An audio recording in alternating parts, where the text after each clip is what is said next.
আত্মহত্যার চেষ্টার পর ভাই আমাকে নিষিদ্ধ প্রেমের প্রস্তাব দিয়েছে। আমি স্তব্ধ হয়ে গেলাম যখন আমার ভাই অরিজিৎ বলল, আত্মহত্যার চেষ্টার পর হাসপাতালে তোকে বাঁচিয়ে আনার পর তুই আমার হাত ধরে বললি, আমি জানি তুই আমাকে ভাইয়ের চেয়ে বেশি ভালোবাসিস। আমি সাহস করে স্বীকার করলাম, হ্যাঁ, আমি তোকে প্রেম করি, এবং আমি চাই তুই আমার স্ত্রী হ। সমাজের বাধা উপেক্ষা করে আমি তোকে বিয়ে করতে চাই। তুই কি রাজি আছিস আমার সাথে এই নিষিদ্ধ প্রেমের যাত্রায়? একটি ভয়ঙ্কর ব্রেকআপের পর আমি খুব ডিপ্রেশনে ছিলাম। আমার বয়ফ্রেন্ড আমাকে প্রতারণা করেছিল, আমার ভালোবাসার মূল্য দেয়নি। আমি সবকিছু হারিয়ে ফেলেছি বলে মনে করছিলাম, তাই একদিন আত্মহত্যার চেষ্টা করেছিলাম। আমার ভাই অরিজিৎ আমাকে হাসপাতালে নিয়ে গিয়েছিল, ডাক্তাররা আমাকে বাঁচিয়েছিলেন। হাসপাতালে জ্ঞান ফেরার পর আমি খুব কাঁদছিলাম।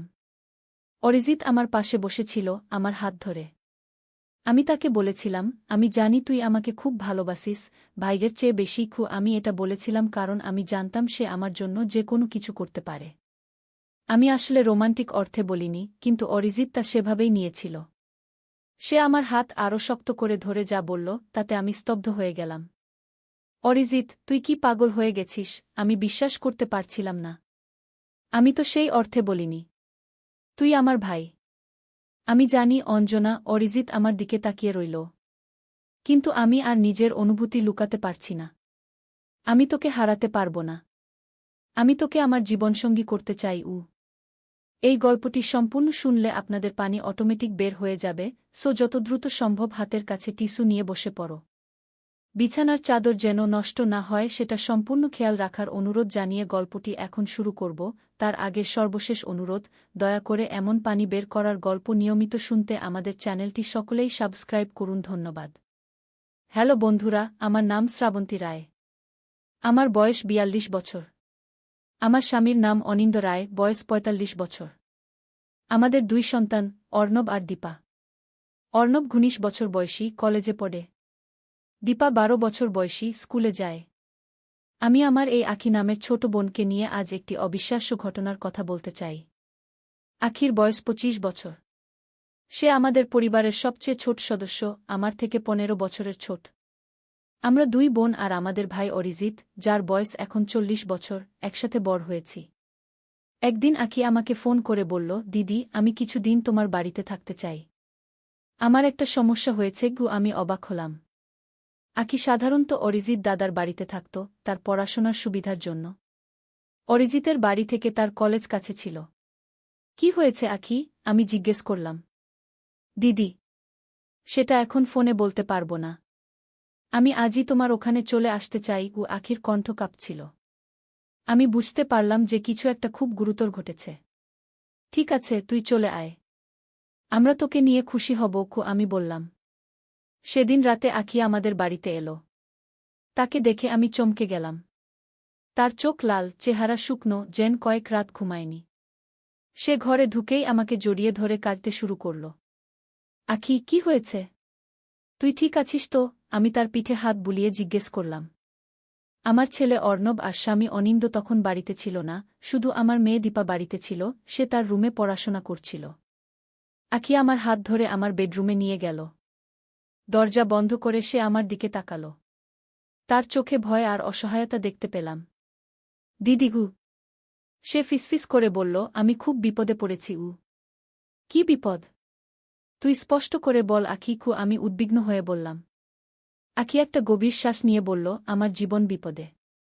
আমি বিশ্বাস করি কেউ আমাকে মেরে ফেলতে চায়। আমি হতবাক হয়ে গেলাম। কি বলছিস তুই? কে তোকে মারতে চাইবে? তুই তো ছাত্রী। তুমি জানো না দিদি আমি কি করেছি? আখি কাঁপতে কাঁপতে বলল। কি করেছিস তুই? আমি আমি এমন কিছু দেখেছি যা আমার দেখা উচিত ছিল না। আর এখন তারা আমাকে চুপ করাতে চায়। আখির চোখ থেকে অঝরে অশ্রু ঝরছিল। কারা তারা? তুই কি দেখেছিস?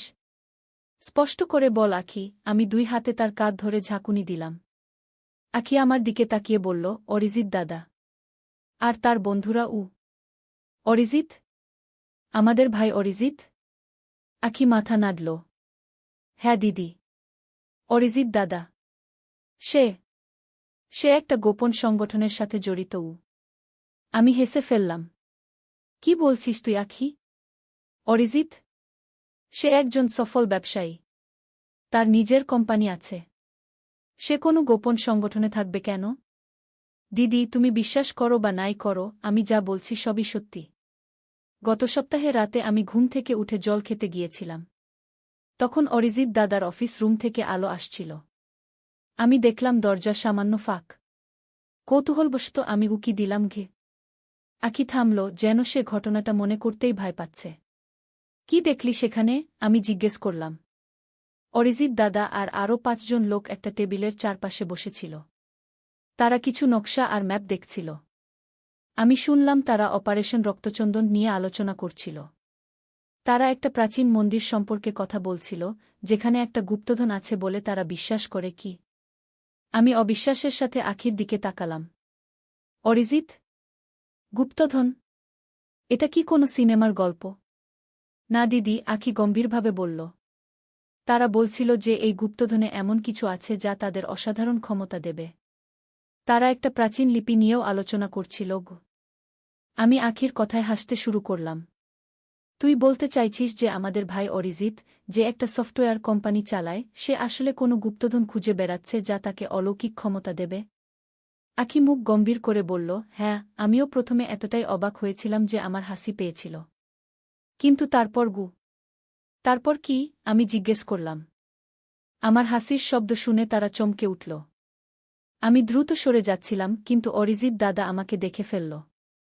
সে তার বন্ধুদের বলল, আমার ছোট বোন। সে আমাদের কথা শুনেছে। সবাই চুপ হয়ে গেল। একজন লোক জিজ্ঞেস করল, সে কতটুকু শুনেছে?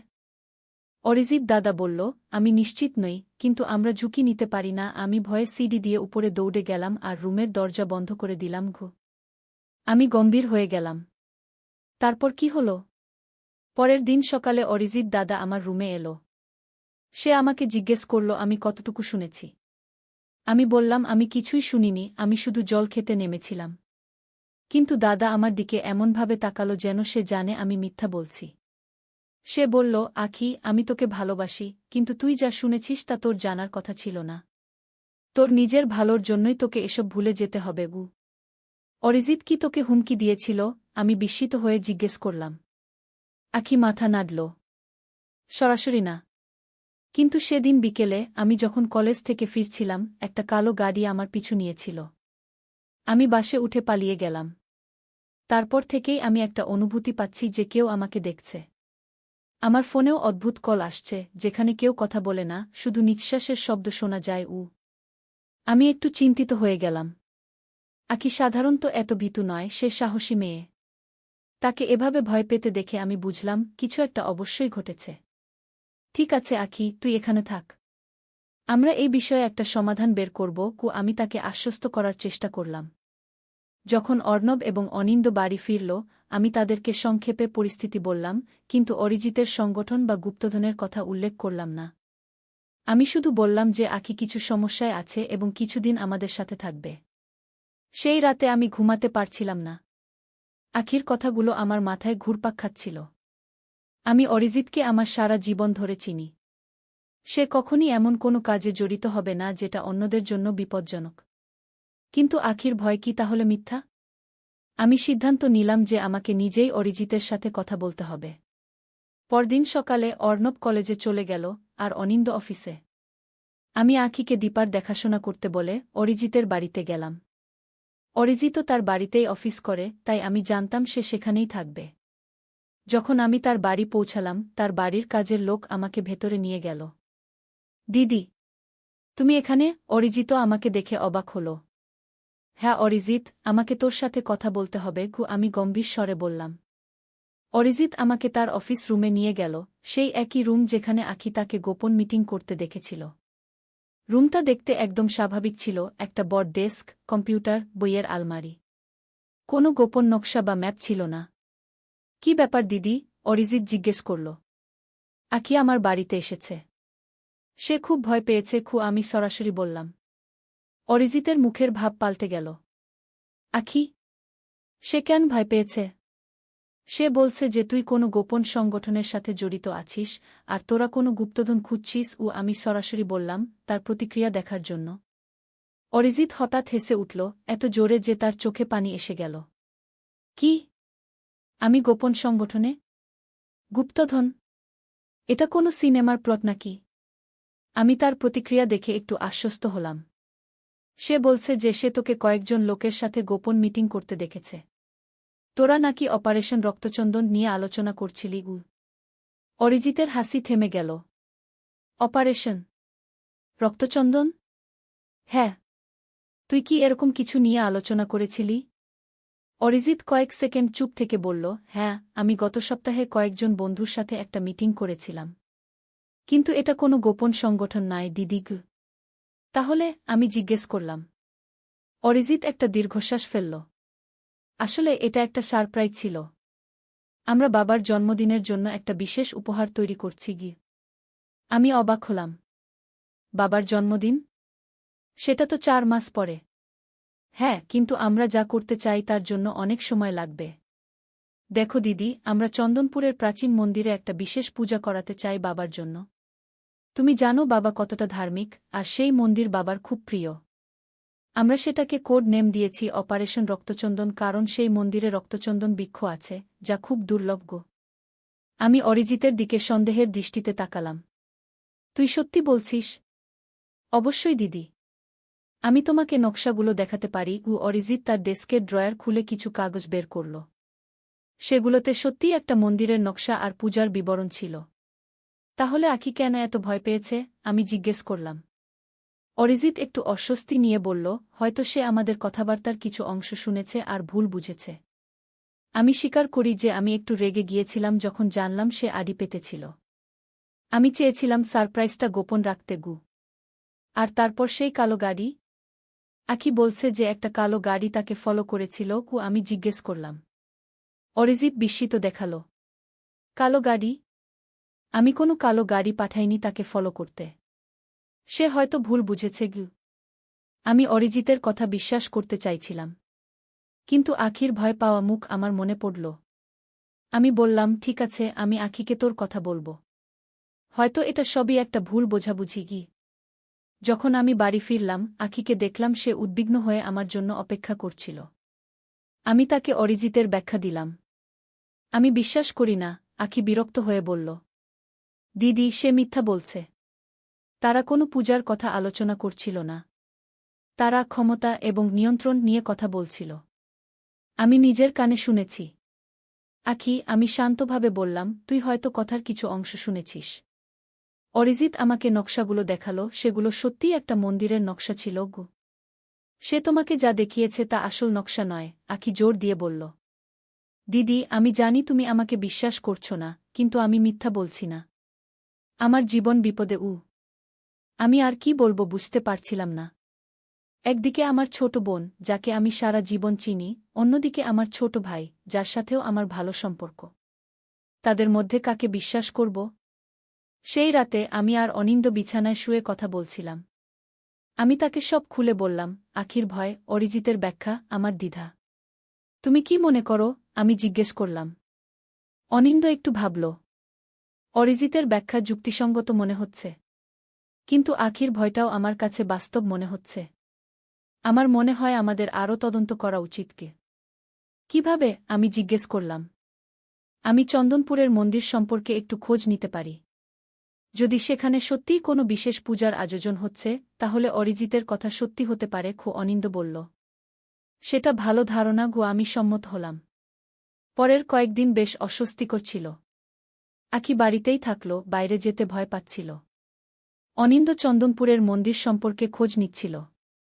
আর আমি দুশ্চিন্তা ছিলাম। চতুর্থ দিনে অনিন্দ অফিস থেকে ফিরে এসে আমাকে ডাকল। শ্রাবন্তী, আমার কিছু তথ্য পেয়েছি। কি পেয়েছ? আমি উৎসুক হয়ে জিজ্ঞেস করলাম। চন্দনপুরের মন্দিরে সত্যিই একটা বিশেষ পূজার আয়োজন হচ্ছে, কিন্তু সেটা বিশেষ লোকেদের জন্য। আমি পুরোহিতের সাথে কথা বলেছি, তিনি বলেছেন যে এই পূজা শুধু সংঘের সদস্যদের জন্য। অনিন্দ বলল। সংঘ? কোন সংঘ? আমি জিজ্ঞেস করলাম। তিনি বেশি কিছু বলতে চাননি। তবে তিনি উল্লেখ করেছেন যে এই পূজা অনেক প্রাচীন, এবং এর উদ্দেশ্য হল সেই যা হারিয়ে গেছে তা ফিরিয়ে আনা। অনিন্দ বলল। আমি আরও জানতে পেরেছি যে সেই মন্দিরের নিচে একটা গুপ্ত গুহা আছে, যেখানে নাকি প্রাচীন সময়ে কিছু মূল্যবান জিনিস রাখা ছিল। আমি চমকে উঠলাম। তাহলে কি আকি সত্যি বলছিল? অরিজিৎ সত্যিই কোনো গোপন সংগঠনের সাথে জড়িত? আর তারা কোনো গুপ্তধন খুঁজছে? আমাদের এই বিষয়ে অরিজিতের সাথে আবার কথা বলা উচিত কি? আমি বললাম। আমি একমত, অনিন্দ বলল। কিন্তু সাবধানে। যদি সে সত্যিই কোনো গোপন সংগঠনের সাথে জড়িত থাকে, তাহলে সে আমাদের থেকে সত্য লুকাবে। আমাদের চালাকি করে জানতে হবে গু। আমরা সিদ্ধান্ত নিলাম যে অনিন্দ অরিজিতের সাথে দেখা করবে, একজন বিজনেসম্যান হিসেবে, আর চন্দনপুরে বিনিয়োগের সম্ভাবনা নিয়ে কথা বলবে। এভাবে সে হয়তো মন্দির এবং তার গোপন গুহা সম্পর্কে আরও তথ্য পেতে পারে। পরদিন অনিন্দ অরিজিতের অফিসে গেল। আমি বাড়িতে উদ্বিগ্ন হয়ে অপেক্ষা করছিলাম। যখন অনিন্দ ফিরল, তার মুখ গম্ভীর ছিল। কি হল? আমি জিজ্ঞেস করলাম। আমি অরিজিতের সাথে চন্দনপুর নিয়ে কথা বললাম। সে প্রথমে একটু অবাক হল, কিন্তু তারপর উৎসাহিত হয়ে সেখানকার সম্ভাবনা নিয়ে কথা বলতে শুরু করল।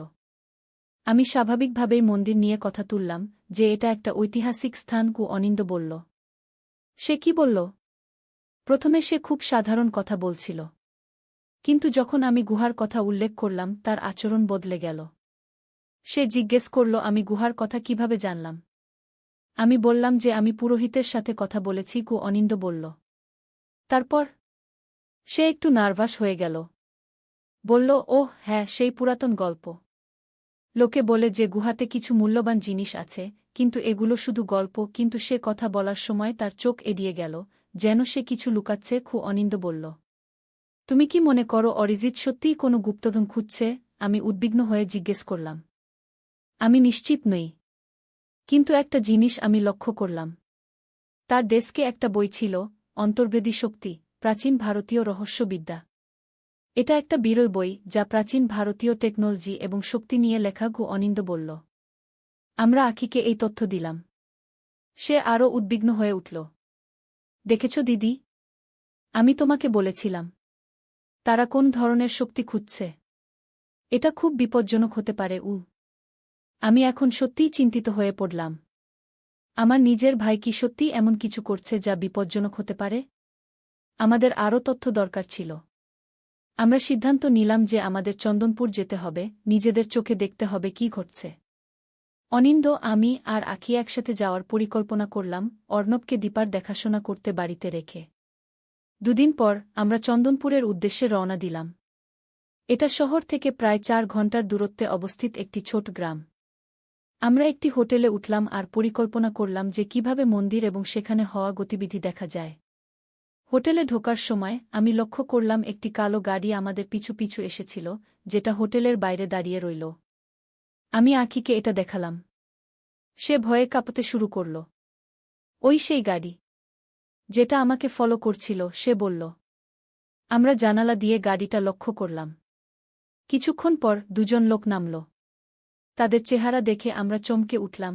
তারা ছিল অরিজিতের বন্ধু, যাদের আমি আগে তার বাড়িতে দেখেছি। ওরা আমাদের ফলো করেছে। আখি ভয়ে চিৎকার করে উঠল। শান্ত হও। অনিন্দ আখিকে সান্ত্বনা দিল। হয়তো এটা একটা কাকতালীয় ঘটনা। না, আখি জোর দিয়ে বলল। অরিজিৎ দাদা জানে আমরা এখানে এসেছি। সে আমাদের উপর নজর রাখছে।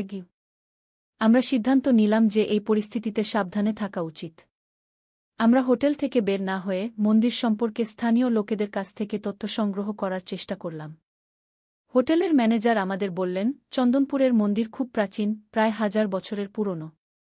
এর নিচে একটা গুহা আছে, যেটা সাধারণ লোকেদের জন্য বন্ধ। শুধু বিশেষ অনুষ্ঠানের সময় কিছু নির্বাচিত লোককে সেখানে যেতে দেওয়া হয়। কোনো বিশেষ অনুষ্ঠান? অনিন্দ জিজ্ঞেস করল। এটা রক্তচন্দন উৎসব নামে পরিচিত।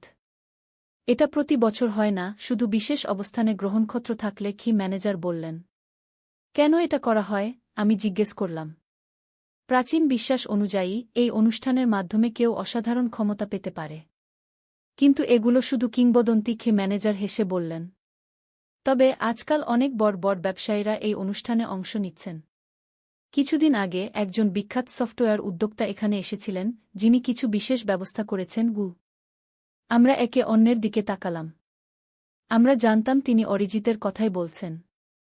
সেই রাতে আমরা পরিকল্পনা করলাম যে পরদিন সকালে আমরা মন্দিরে যাব। আমরা ঘুমাতে যাওয়ার আগে আখি আমাকে ডাকল। দিদি, আমি একটা স্বপ্ন দেখেছিলাম। সে বলল। কি স্বপ্ন? আমি জিজ্ঞেস করলাম। আমি দেখেছিলাম যে আমি সেই গুহায় আছি।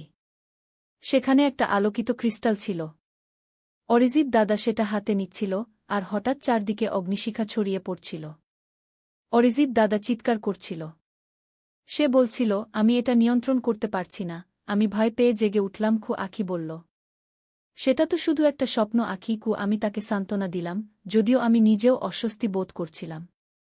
পরদিন সকালে আমরা মন্দিরের উদ্দেশ্যে রওনা দিলাম। যখন আমরা হোটেল থেকে বেরোলাম, আমি দেখলাম সেই কালো গাড়ি আর নেই। মন্দিরটি ছিল চন্দনপুর গ্রামের প্রান্তে একটি পাহাড়ের পাদদেশে। এটি একটি বিশাল প্রাচীন স্থাপত্য, যার চারপাশে ঘন জঙ্গল। মন্দিরের সামনে একজন বয়স্ক পুরোহিত ছিলেন। নমস্কার, অনিন্দ পুরোহিতকে অভিবাদন জানালেন। আমরা মন্দির দেখতে এসেছি। স্বাগতম, পুরোহিত মৃদু হেসে বললেন। কিন্তু আজ মন্দির দর্শনার্থীদের জন্য বন্ধ। একটি বিশেষ অনুষ্ঠানের প্রস্তুতি চলছে। কি অনুষ্ঠান? আমি জিজ্ঞেস করলাম। রক্তচন্দন উৎসব। এটি একটি প্রাচীন অনুষ্ঠান, যা কেবল নির্বাচিত সদস্যদের জন্য, পুরোহিত বললেন। আমরা শুনেছি যে মন্দিরের নিচে একটি গুহা আছে? অনিন্দ জিজ্ঞেস করলেন। পুরোহিত একটু চমকে উঠলেন। হ্যাঁ, আছে। কিন্তু সেটি সাধারণ লোকদের জন্য বন্ধ। আমরা শুনেছি যে সেখানে কিছু মূল্যবান জিনিস আছে, যা অসাধারণ ক্ষমতা দিতে পারে। আমি জিজ্ঞেস করলাম। পুরোহিত আমাদের দিকে সন্দেহজনক দৃষ্টিতে তাকালেন। আপনারা কারা? কেন এই সব জানতে চাইছেন? এই সময় আমরা পিছন থেকে একটি পরিচিত কণ্ঠস্বর শুনলাম। ওরা আমার পরিবারের সদস্য, গুরুজি। আমরা ঘুরে দেখলাম অরিজিৎ সেখানে দাঁড়িয়ে আছে। অরিজিৎ, আমি অবাক হয়ে বললাম। দিদি, অনিন্দ দা, আঁখি, তোমরা এখানে কি করছ? অরিজিৎ জিজ্ঞেস করল, যদিও তার কণ্ঠস্বরে বিস্ময়ের চেয়ে অভিযোগের সুর বেশি ছিল। আমরা জানতে এসেছি তুই কি করছিস। আমি সরাসরি বললাম। তুই কি সত্যিই কোনো গোপন সংগঠনের সাথে জড়িত, যারা কোনো প্রাচীন শক্তি খুঁজছে? অরিজিৎ একটা দীর্ঘশ্বাস ফেলল। দিদি, এটা তেমন কিছু না। আমি কোনো খারাপ কাজ করছি না। আমি শুধু একটা প্রাচীন ঐতিহ্য রক্ষা করতে সাহায্য করছি। কি ঐতিহ্য? অনিন্দ জিজ্ঞেস করলেন। এই সংঘ প্রায় 1000 বছর ধরে চলে আসছে। আমরা প্রাচীন জ্ঞান ও বিদ্যার সংরক্ষক। এই মন্দিরের গুহায় একটি প্রাচীন ক্রিস্টাল আছে, যা প্রাচীন ভারতীয় বিজ্ঞানীরা তৈরি করেছিলেন। এটি অসাধারণ শক্তির উৎস। অরিজিৎ ব্যাখ্যা করল। কি ধরনের শক্তি? আমি জানতে চাইলাম। এটি মনের শক্তি বাড়ায়, দূরদর্শিতা দেয়, এমনকি পার্থিব শক্তির উৎস হিসেবেও কাজ করতে পারে। আমরা এটি নিয়ে গবেষণা করছি, আধুনিক বিজ্ঞানের সাথে প্রাচীন জ্ঞানকে মিলিয়ে। এটি পুরো মানবজাতির উপকারে আসবে। অরিজিৎ উৎসাহিত হয়ে বলল। কিন্তু এটা কি বিপজ্জনক নয়? আঁখি জিজ্ঞেস করল। আমি স্বপ্নে দেখেছি অগ্নিশিখা, ধ্বংস। সেটা শুধু একটা স্বপ্ন আঁখি। অরিজিৎ মৃদু হেসে বলল। হ্যাঁ, এর কিছু ঝুঁকি আছে, কিন্তু আমরা সাবধানতা অবলম্বন করছি। আমি মিথ্যা বলেছিলাম, সেটা স্বীকার করি, কিন্তু এটা ছিল কারণ আমি এই জ্ঞান সুরক্ষিত রাখতে শপথবদ্ধ। আমরা অরিজিতের দিকে তাকালাম, তার কথা বিশ্বাস করার চেষ্টা করছিলাম। তাহলে সেই কালো গাড়ি? আঁখি জিজ্ঞেস করল। কেন তোমার লোকেরা আমাকে ফলো করছিল? অরিজিৎ একটু অস্বস্তি নিয়ে বলল, হ্যাঁ, সেটা আমার ভুল ছিল। আমি নিশ্চিত হতে চেয়েছিলাম যে তুই এই তথ্য কারো সাথে শেয়ার করছিস না। আমি তোকে ভয় দেখাতে চাইনি আঁখি। আমি শুধু নদীর ধারে এক গ্রাম। প্রথম অধ্যায়, শুরুর কথা। পদ্মা নদীর ধারে ছোট্ট একটা গ্রাম, নামটা হল কুসুমপুর। এই গ্রামে বাস করত একটা ছেলে, তার নাম রাকিব। রাকিবের বয়স মাত্র 22 বছর। লেখাপড়ায় ভালো ছিল সে, কিন্তু টাকার অভাবে ঢাকা বিশ্ববিদ্যালয়ে ভর্তি পরীক্ষা দিতে পারেনি। এখন গ্রামের স্কুলে পড়ায়। মাসে বেতন পায় 10,000 টাকা। রাকিবের বাবা মারা গেছেন 3 বছর আগে। মা আছেন, ছোট্ট একটা বোন আছে, নাম মিথিলা। মিথিলার বয়স 15, এইচএসসি পরীক্ষা দেবে আগামী বছর। রাকিবের স্বপ্ন ছিল মিথিলাকে ডাক্তার বানাবে। কিন্তু স্বপ্ন আর বাস্তবের মধ্যে অনেক দূরত্ব। শীতের সকাল, কুয়াশায় ঢাকা গ্রাম। রাকিব স্কুলে যাওয়ার জন্য তৈরি হচ্ছে। মা খাবার দিয়েছে একটা টিফিন বক্সে, ভাত আর ডিম ভাজি। রাকিব সাইকেল নিয়ে বেরিয়ে পড়ল।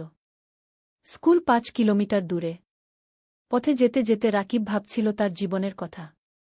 এই গ্রামে আর কতদিন থাকবে? ঢাকায় গিয়ে কিছু করা যায় কি না?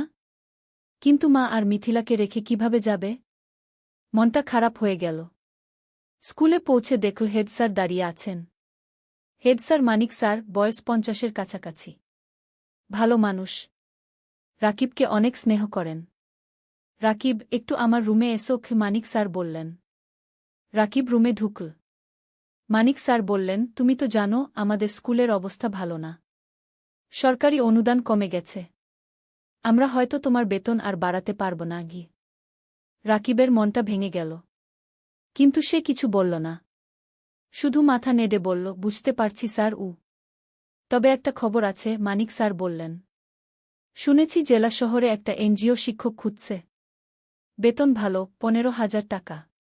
তুমি চাইলে আবেদন করতে পারো। রাকিব একটু ভাবল। জেলা শহর মানে প্রায় 30 কিলোমিটার দূরে। রোজ যাওয়া আসা করা মুশকিল।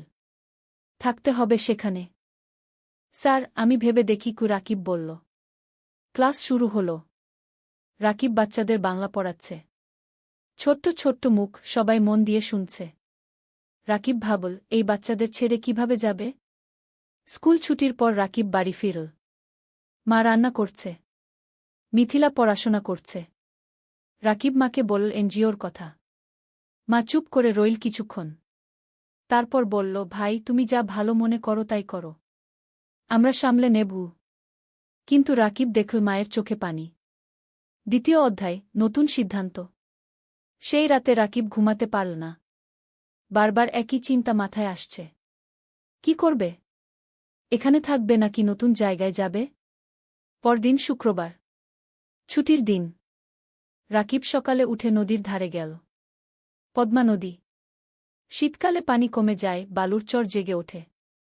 রাকিব একটা চরের উপর বসল। দূরে মাছ ধরা নৌকা দেখা যাচ্ছে। রাকিব ছোটবেলার কথা ভাবল।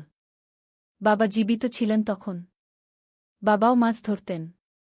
একদিন নৌকা উল্টে গিয়ে বাবা ডুবে মারা যান। সেদিন থেকে রাকিবের জীবন বদলে গেল। লেখাপড়া ছেড়ে দিতে হল। মাকে সাহায্য করতে হল।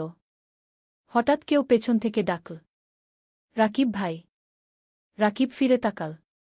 দেখল তার বন্ধু সাজিদ দাঁড়িয়ে আছে। সাজিদ ঢাকায় থাকে, প্রাইভেট কোম্পানিতে চাকরি করে। গ্রামে এসেছে ঈদের ছুটিতে। সাজিদ, কবে এলি? রাকিব খুশি হল। গতকাল এলাম। তোর খোঁজেই এসেছিলাম। সাজিদ পাশে বসল।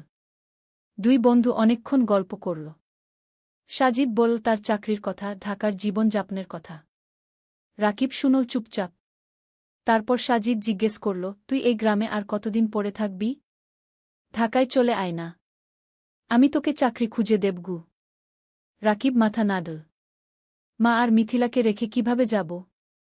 ওদেরকে নিয়ে আয়। ঢাকায় ভাড়া বাসায় থাকবি, সাজিদ বলল। তোকে তো জানি। ঢাকায় এক রুম ভাড়া নিতে কত টাকা লাগে? আমার সামর্থ্য আছে। রাকিব তিক্ত হাসল। সাজিদ কিছু বলল না। সে জানে রাকিবের সমস্যা। দুপুরে রাকিব বাড়ি ফিরল। মা খাবার দিয়েছে। ভাত, ডাল আর একটা মাছ। রাকিব খেতে খেতে ভাবছিল, জীবনটা কেন এত কঠিন? খাওয়ার পর মিথিলা এল। ভাইয়া, আমার পরীক্ষার ফি দিতে হবে। 5,000 টাকা। রাকিবের মাথায় হাত। এই মাসে বেতন পাবে 10,000 টাকা। তার মধ্যে বাড়ি ভাড়া 3,000, মায়ের ওষুধ 2,000, খরচপাতি 3,000। পরীক্ষার ফি দেবে কোথা থেকে? চিন্তা করিস না, ব্যবস্থা হবে কি? রাকিব বলল। কিন্তু ব্যবস্থা হবে কিভাবে? রাকিব জানে না। সেই রাতে রাকিব মন স্থির করল। সে জেলা শহরে এনজিওর চাকরির জন্য আবেদন করবে। 15,000 টাকা হলে অনেক কিছু করা যাবে। তৃতীয় অধ্যায়, নতুন পথ। সোমবার সকালে রাকিব জেলা শহরে গেল। এনজিওর অফিস খুঁজে পেল। একটা 3তলা বিল্ডিং। ভেতরে ঢুকে নাম লিখল রিসেপশনে। কিছুক্ষণ পর ডাক পড়ল। একটা রুমে ঢুকল রাকিব। দেখল একজন ভদ্রমহিলা বসে আছেন। বয়স 40-এর কাছাকাছি। হাসি মুখ। বসুন। আপনার নাম? মহিলা জিজ্ঞেস করলেন। রাকিব। রাকিব হোসেন। আপনার সার্টিফিকেট? রাকিব ব্যাগ থেকে সার্টিফিকেট বের করে দিল। মহিলা দেখলেন। আপনি গ্রামে পড়ান? মহিলা জিজ্ঞেস করলেন। জি ইমাম। 3 বছর ধরে। ভালো। আমরা গ্রামের স্কুলে কাজ করি। আপনার অভিজ্ঞতা কাজে লাগবে গু। মহিলা আরও কিছু প্রশ্ন করলেন। রাকিব উত্তর দিল। তারপর মহিলা বললেন, ঠিক আছে, আমরা আপনাকে জানাব। 1 সপ্তাহের মধ্যে ফোন করব। রাকিব বের হয়ে এল। মনটা একটু হালকা লাগল। হয়তো চাকরি হবে। কিন্তু সমস্যা হলো অন্য জায়গা। রাকিব গ্রামে ফিরে দেখল মা অসুস্থ হয়ে পড়েছে। জ্বর হয়েছে। ডাক্তার ডেকে আনতে হল। ডাক্তার ওষুধ লিখে দিল। ওষুধের দাম 1000 টাকা। রাকিবের পকেটে 5 টাকা ছিল। বাকি 5 টাকা ধার করতে হল পাশের বাড়ির কাকার কাছে। মা শুয়ে শুয়ে বলল, ভাই তুমি জেলা শহরে চাকরি নিও না। আমরা এখানে থাকি গু। না মা, তোমার চিকিৎসার জন্য টাকা লাগবে। মিথিলার পড়াশোনার জন্য টাকা লাগবে। আমাকে ভালো চাকরি করতে হবে কি রাকিব বলল। পরের সপ্তাহে রাকিবের ফোন এল। এনজিও থেকে চাকরি হয়েছে। পরের মাস থেকে জয়েন করতে হবে। রাকিব খুশি হল। কিন্তু সাথে সাথে চিন্তাও হল। জেলা শহরে থাকবে কোথায়? বাসা ভাড়া নিতে হবে। সেই টাকা কোথায়? রাকিব মানিক স্যারের কাছে গেল। সব বলল। মানিক স্যার শুনলেন। তারপর বললেন, তুমি চিন্তা করো না। আমার জেলা শহরে একটা ছোট্ট ফ্ল্যাট আছে। খালি পড়ে আছে। তুমি সেখানে থাকতে পারো। প্রথম 3 মাস ভাড়া লাগবে না গি। রাকিবের চোখে পানি এল। স্যার, আপনি গু। তুমি ভালো ছেলে। তোমার উন্নতি হোক, এটাই চাই। মানিক স্যার হাসলেন। রাকিব স্যারের পা ছুঁয়ে সালাম করল। 4র্থ অধ্যায়, জেলা শহরে নতুন জীবন। পরের মাসের প্রথম দিনে রাকিব জেলা শহরে চলে এল। মা আর মিথিলা গ্রামে রইল। রাকিব ঠিক করল সপ্তাহে একদিন গ্রামে যাবে। মানিক স্যারের ফ্ল্যাট ছোট্ট কিন্তু পরিষ্কার। একটা রুম, একটা রান্নাঘর, একটা বাথরুম। রাকিব নিজের জিনিসপত্র গুছিয়ে রাখল। পরদিন এনজিও অফিসে গেল। কাজ শুরু হল। রাকিবকে দায়িত্ব দেওয়া হল 5টা গ্রামের স্কুল দেখাশোনা করার। সপ্তাহে 3 দিন স্কুলে যেতে হবে, বাকি দিন অফিসে। প্রথম দিন রাকিব একটা গ্রামে গেল। স্কুলটা খুবই খারাপ অবস্থায়। ছাদ দিয়ে পানি পড়ে। বেঞ্চ ভাঙা। শিক্ষক মাত্র 2 জন। ছাত্রছাত্রী প্রায় 150। রাকিব শিক্ষকদের সাথে কথা বলল। তারা বলল অনেক সমস্যার কথা। বেতন কম। সরকারি সাহায্য নেই। অনেক বাচ্চা স্কুল ছেড়ে দিয়েছে। রাকিব বুঝল এখানে অনেক কাজ করার আছে। সে মনস্থির করে ভালোভাবে কাজ করবে। সন্ধ্যায় রাকিব ফ্ল্যাটে ফিরল। একা একা রান্না করল। ভাত আর ডিম ভাজি। খেয়ে শুয়ে পড়ল। মায়ের কথা মনে পড়ল। মিথিলার কথা মনে পড়ল। রাকিব মাকে ফোন করল। মা, কেমন আছো? ভালো আছি। তুমি খেয়েছ? মা জিজ্ঞেস করল। হ্যাঁ মা। তুমি ওষুধ খেয়েছ তো? খেয়েছি। মিথিলা পড়াশোনা করছে। তুমি চিন্তা করো না আগে। ফোন রেখে রাকিব ঘুমিয়ে পড়ল। দিন যাচ্ছে। রাকিব কাজে মন দিচ্ছে। সে দেখছে স্কুলগুলোর অবস্থা ধীরে ধীরে ভালো হচ্ছে। এনজিও থেকে সাহায্য আসছে। নতুন বেঞ্চ এসেছে। ছাদ মেরামত হয়েছে। শিক্ষকদের ট্রেনিং দেওয়া হচ্ছে। রাকিব খুশি। তার মনে হচ্ছে সে কিছু ভালো কাজ করছে। 3 মাস পর রাকিব প্রথম বেতন পেল। 15,000 টাকা। রাকিব সাথে সাথে 10,000 টাকা মাকে পাঠিয়ে দিল। বাকি 5,000 টাকা দিয়ে নিজের খরচ চালাবে। মা ফোন করে কাঁদল। ভাই, তুমি এত টাকা পাঠালে তোমার কি হবে? মা, তুমি চিন্তা করো না। আমার হয়ে যাবে। তুমি ভালো থাকো গো। রাকিবের মনে হল জীবনে প্রথমবার সে কিছু করতে পারছে। 5ম অধ্যায়, নতুন বন্ধুত্ব। এনজিও অফিসে রাকিবের সহকর্মী অনেক। তার মধ্যে একজন মেয়ে আছে, নাম তানিয়া। তানিয়া ঢাকা থেকে এসেছে। লেখাপড়া করেছে ঢাকা বিশ্ববিদ্যালয়ে। খুব মেধাবী। কিন্তু গ্রামের মানুষের জন্য কাজ করতে চায়। তাই এনজিওতে জয়েন করেছে। তানিয়া আর রাকিব প্রায় একসাথে মাঠে কাজ করে। স্কুলে যায়। শিক্ষকদের সাথে কথা বলে। বাচ্চাদের পড়ায়। ধীরে ধীরে তানিয়া আর রাকিবের মধ্যে বন্ধুত্ব হল। তানিয়া রাকিবকে অনেক কিছু শেখায়। কিভাবে প্রজেক্ট প্ল্যান করতে হয়, কিভাবে রিপোর্ট লিখতে হয়, কিভাবে মানুষের সাথে কথা বলতে হয়।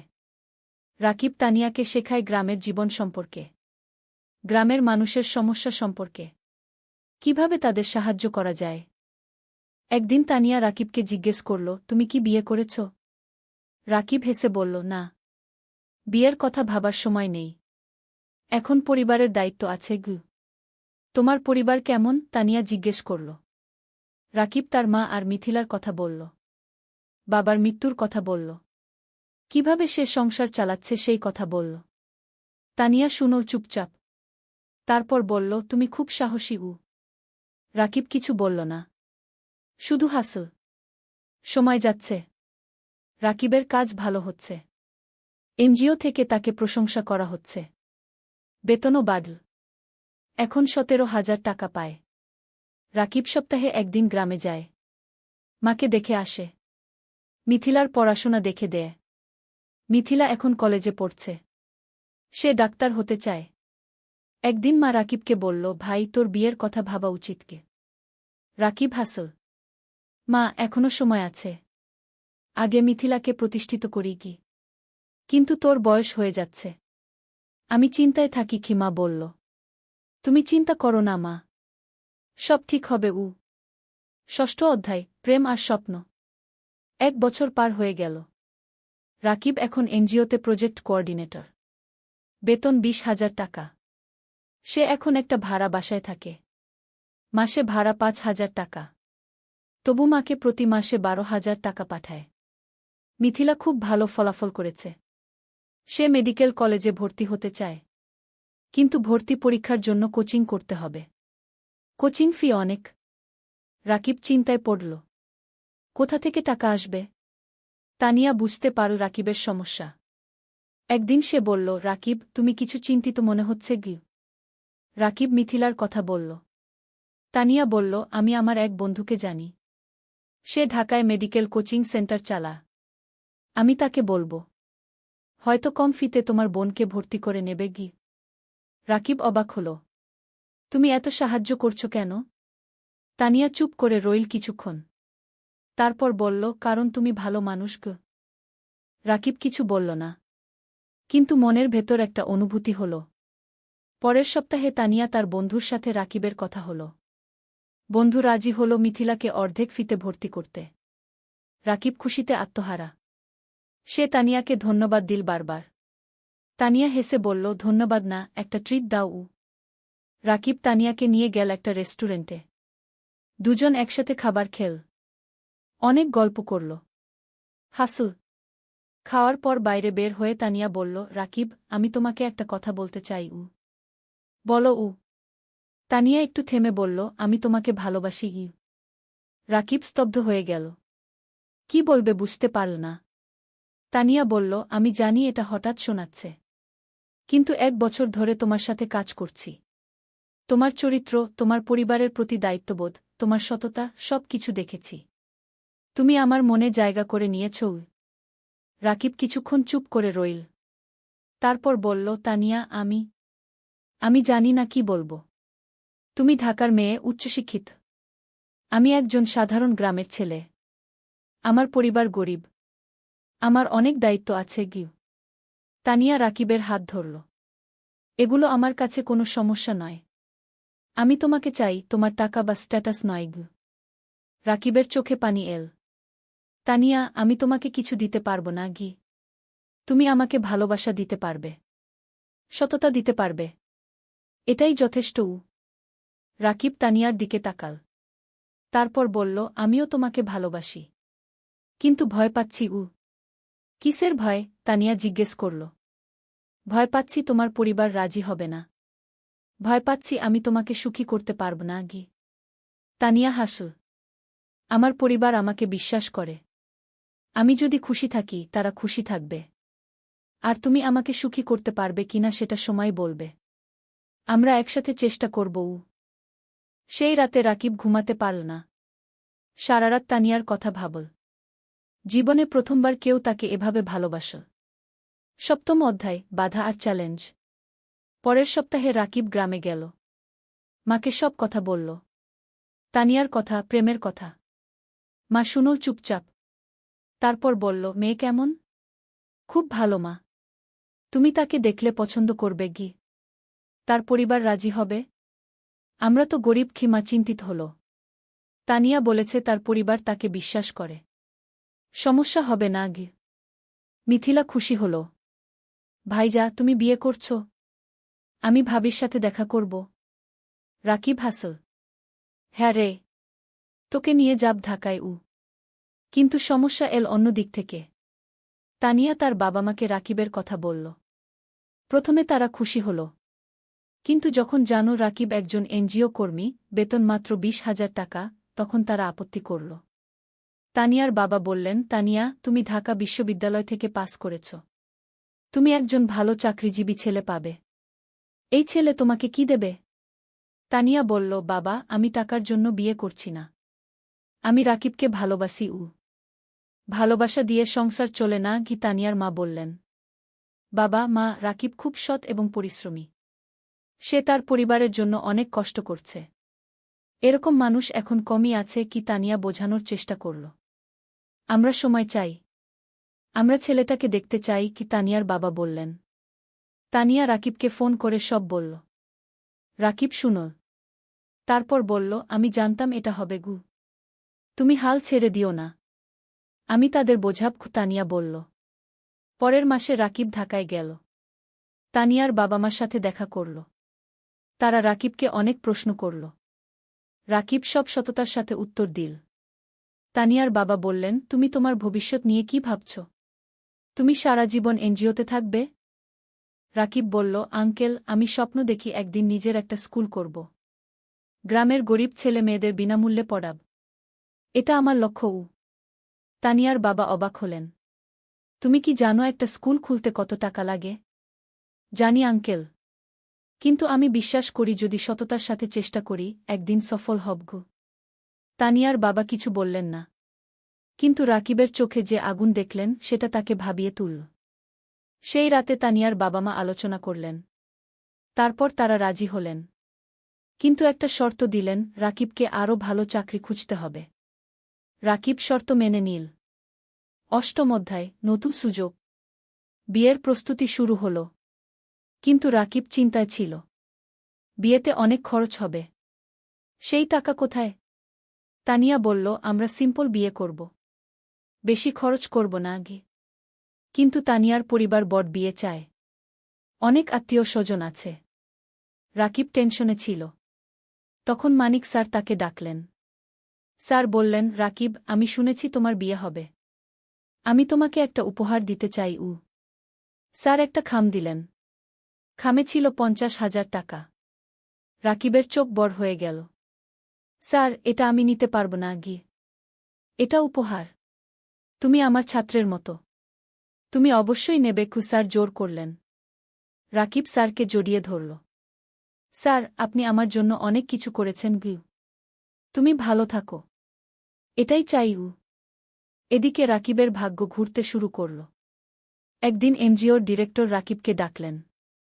বললেন, রাকিব, তোমার কাজ আমরা খুব পছন্দ করেছি।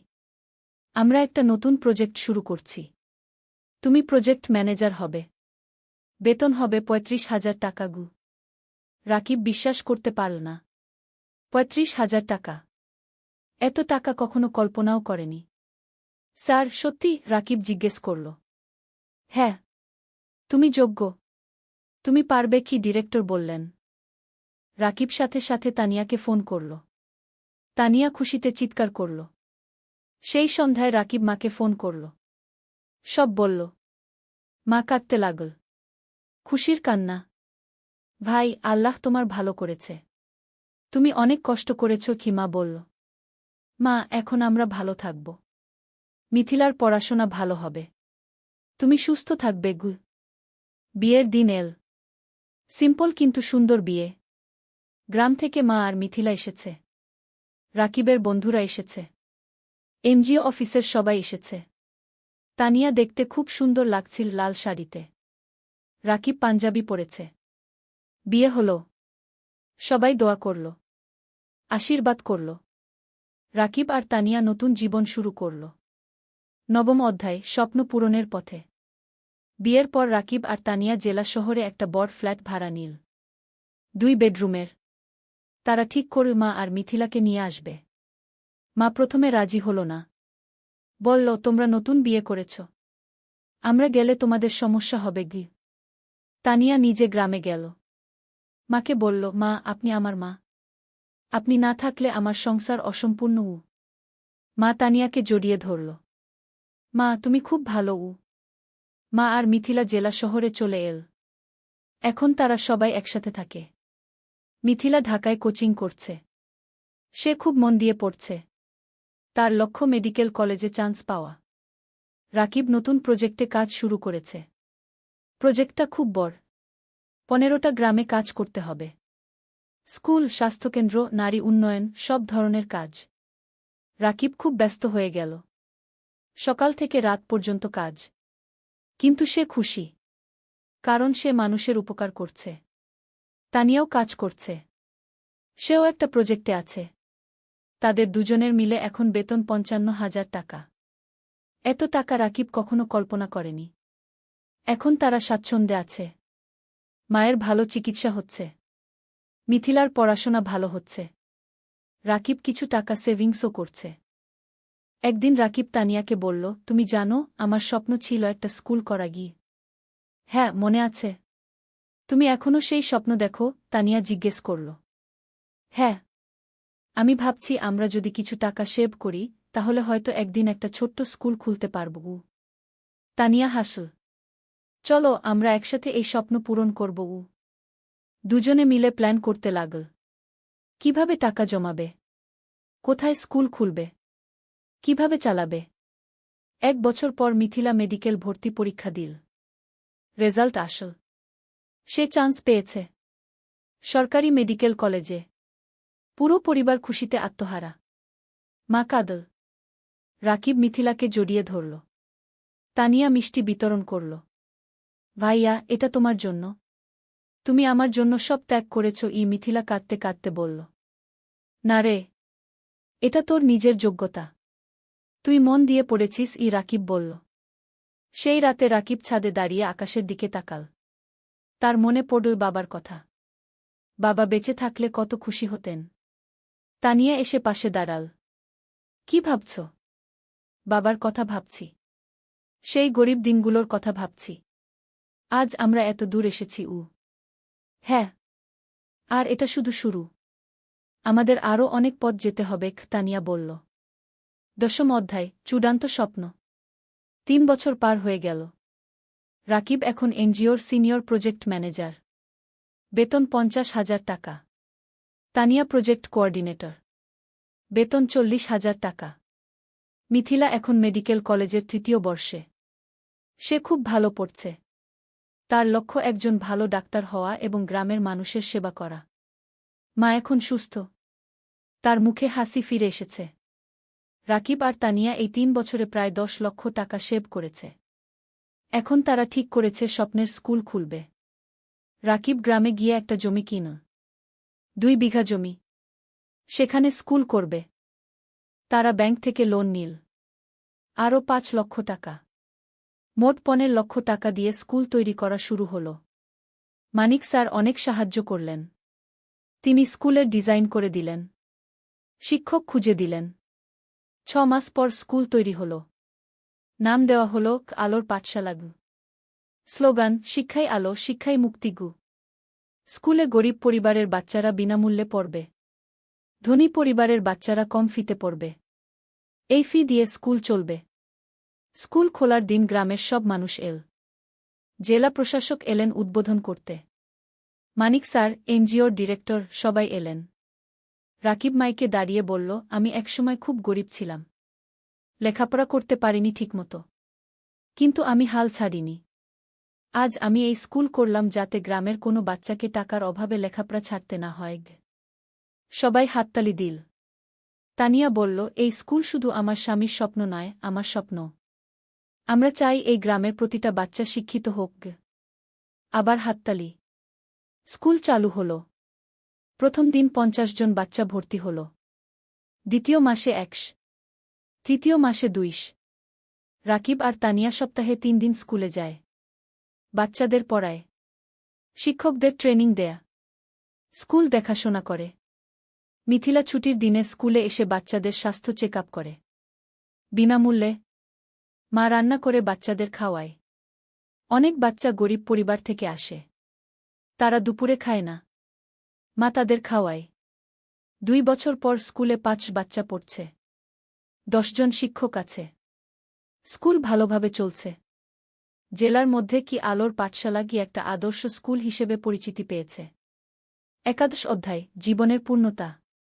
5 বছর পর রাকিবের বয়স এখন 33, তানিয়ার বয়স 31। তাদের একটা মেয়ে হয়েছে, নাম রাখা হয়েছে অনন্যা। অনন্যার বয়স 2 বছর।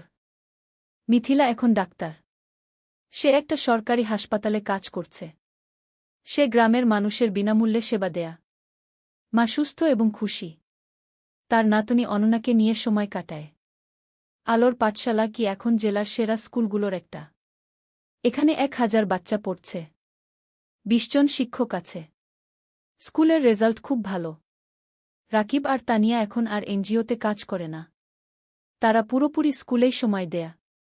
তারা আরও 2টো স্কুল খোলার পরিকল্পনা করছে। একদিন রাকিব স্কুলের ছাদে দাঁড়িয়ে আছে।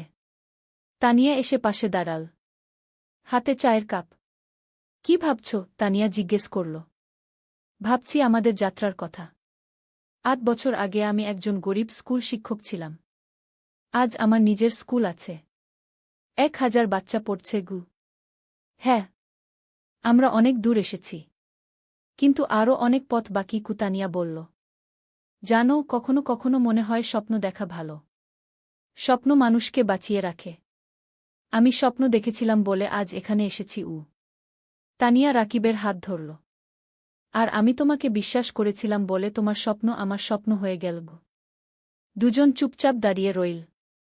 নিচে বাচ্চারা খেলছে, তাদের হাসির শব্দ শোনা যাচ্ছে।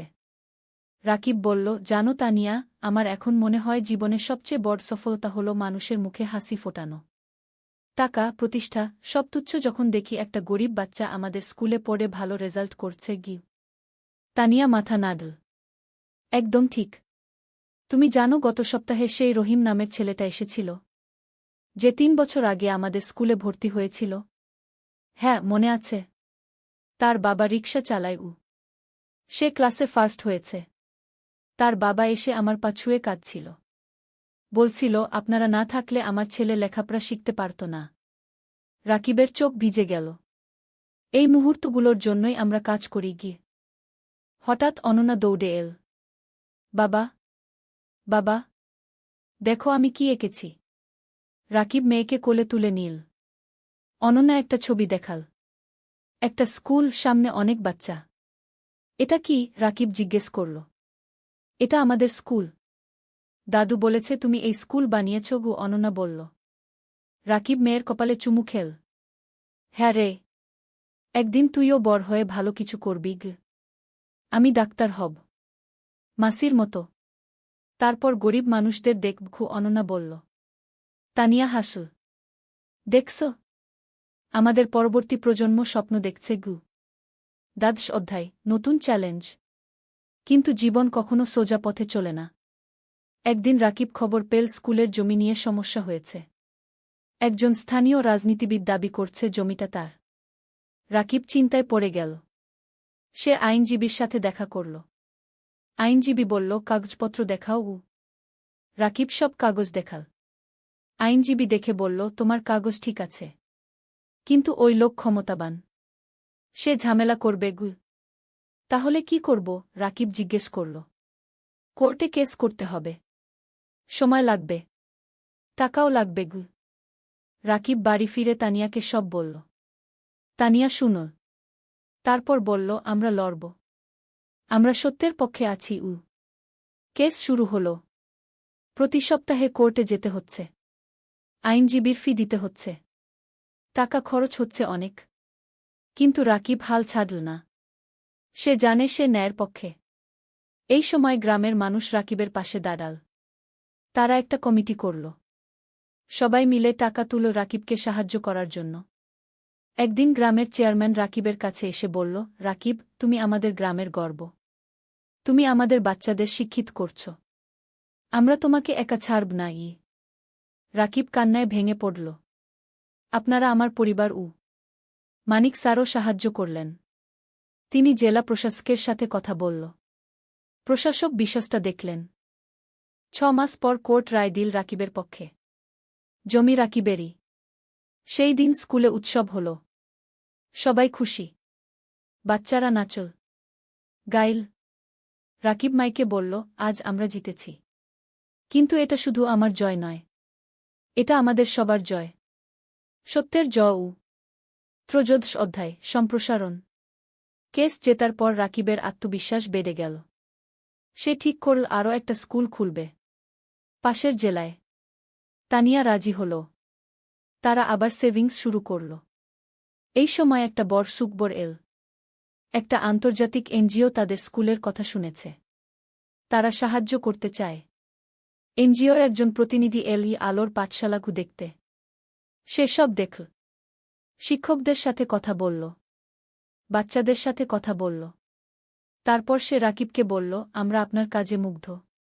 আমরা আপনাকে 10 লক্ষ টাকা গ্রান্ট দিতে চাই নতুন স্কুলের জন্য। রাকিব বিশ্বাস করতে পারল না। 10 লক্ষ টাকা? সত্যি? রাকিব জিজ্ঞেস করল। হ্যাঁ। আপনি একটা প্রস্তাব লিখে পাঠান, আমরা অনুমোদন করব। রাকিব আর তানিয়া রাত দিন পরিশ্রম করে প্রস্তাব লিখল। পাঠিয়ে দিল। 1 মাস পর অনুমোদন এল। 10 লক্ষ টাকা। রাকিব পাশের জেলায় জমি কিনা। নতুন স্কুল তৈরি শুরু হল। এবার আরও বড় স্কুল, আরও ভালো সুবিধা। মিথিলা বলল, ভাইজা, নতুন স্কুলে একটা হেলথ ক্লিনিক বানাও। আমি সপ্তাহে একদিন এসে বাচ্চাদের দেখব। চমৎকার আইডিয়া, রাকিব বলল। নতুন স্কুলে একটা হেলথ ক্লিনিকও তৈরি হল। মিথিলা আর তার 2 জন সহকর্মী ডাক্তার সেখানে বিনামূল্যে সেবা দেয়া। নতুন স্কুলের নাম দেওয়া হল আলোর পাঠশালা, দুগ। এখানেও গরিব বাচ্চারা বিনামূল্যে পড়ে। 1 বছরে দ্বিতীয় স্কুলেও 5 বাচ্চা ভর্তি হল। রাকিবের স্বপ্ন আরও বড় হল। সে ভাবল, জেলার প্রতিটা গ্রামে একটা করে স্কুল করবে। চতুর্দশ অধ্যায় পুরস্কার। 3 বছর পর। রাকিব এখন 40 বছরের। তার 5টা আলোর পাঠশালাগু আছে। 5টা জেলায়। প্রায় 3000 বাচ্চা পড়ছে। 2 শিক্ষক কাজ করছে। একদিন রাকিব একটা ফোন পেল। ঢাকা থেকে। শিক্ষা মন্ত্রণালয় থেকে। আপনি রাকিব হোসেন? ফোনে একজন জিজ্ঞেস করল। জিউ। আপনাকে জানাতে পেরে আনন্দিত যে আপনার নাম জাতীয় শিক্ষা পুরস্কারের জন্য নির্বাচিত হয়েছে। আপনি গ্রামীণ শিক্ষায় অসামান্য অবদান রেখেছেন। রাকিব স্তব্ধ হয়ে গেল। জাতীয় পুরস্কার? সত্যি? রাকিব জিজ্ঞেস করল। হ্যাঁ। আগামী মাসে ঢাকায় অনুষ্ঠান হবে। মাননীয় প্রধানমন্ত্রী পুরস্কার দেবেন। রাকিব ফোন রেখে তানিয়াকে জড়িয়ে ধরল। তান, আমরা জাতীয় পুরস্কার পেয়েছি। তানিয়া কাঁদতে লাগল। খুশির কান্না। তুমি পেরেছ। তুমি সত্যিই পেরেছ।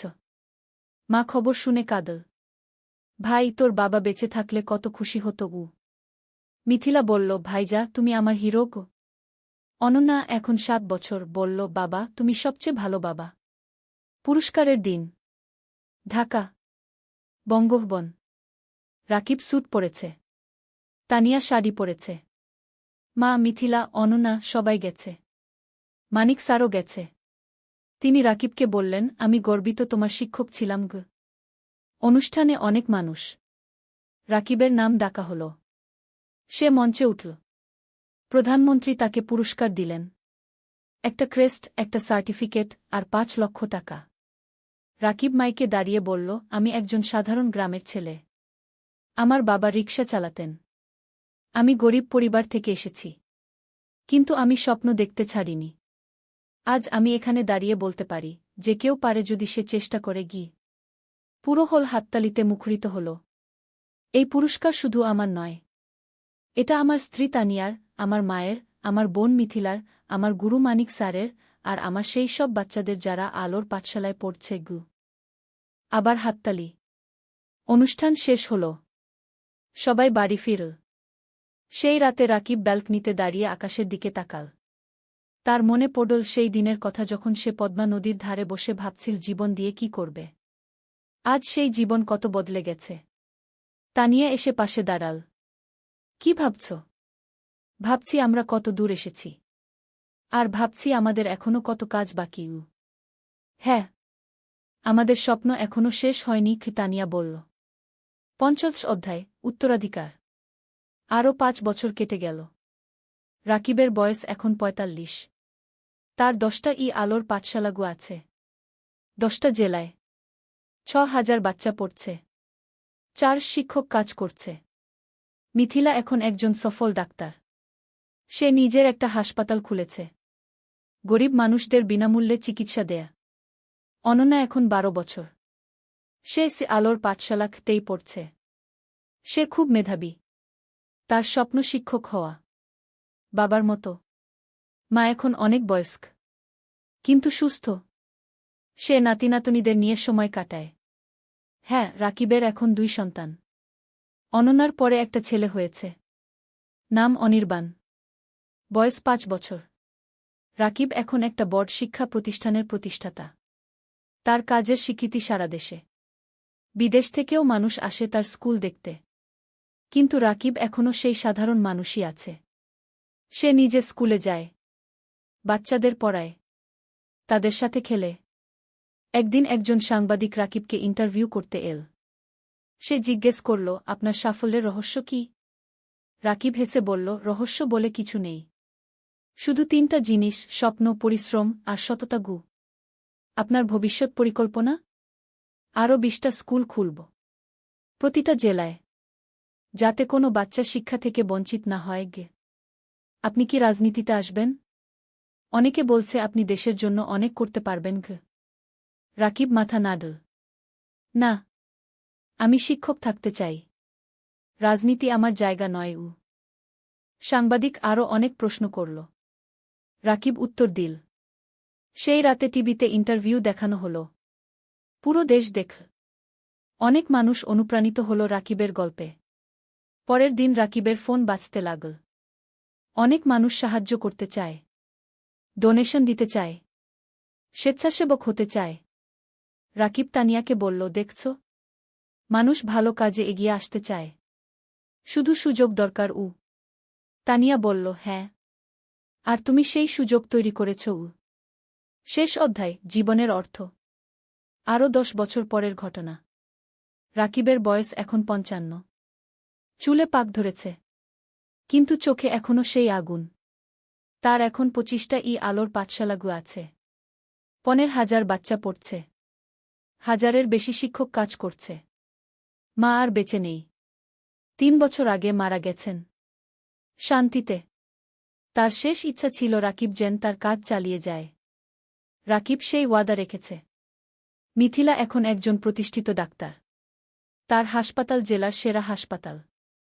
সে বিয়ে করেছে একজন ইঞ্জিনিয়রকে। তাদের ২ সন্তান। অনন্যা এখন ২২ বছর।